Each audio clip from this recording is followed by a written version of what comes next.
Some of my fellow council members are taking liberties with interpreting the council rules. So let me interpret a rule that they violated by choosing a political tactic that is rooted in racism. To call the act of live streaming a meeting antagonistic violates council rule E3K, which says we'll focus on policy issues and will not criticize or attack each other. A defiant Hillsboro City Councilor making that statement during a special meeting where his colleagues had voted to discipline him over recording video during a previous meeting. All of Christian Salgado's fellow councilors voted yesterday to censure him, remove him from committees, and require that he only attend meetings virtually. They also want him to receive training on bias, harassment, and conflict resolution, and be banned from representing the city at events and have his stipend cut by half.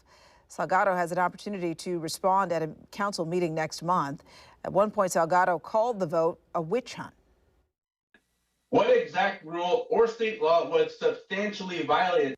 And number 5, was the recess caused by my conduct, audience conduct, safety concern, or a combination of factors? Those are the answers these people have to answer. And if they answer them, then this is a fair process. If they can't answer them, it's not a fair process, and it's a political witch hunt. Thank you.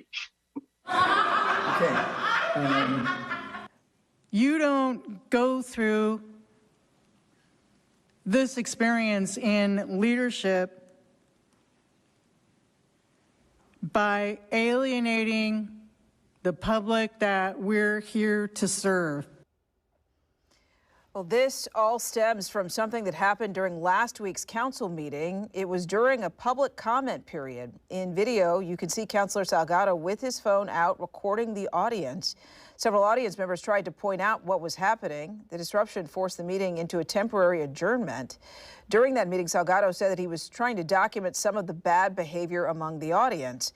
He also said that they were already being recorded by cameras anyway.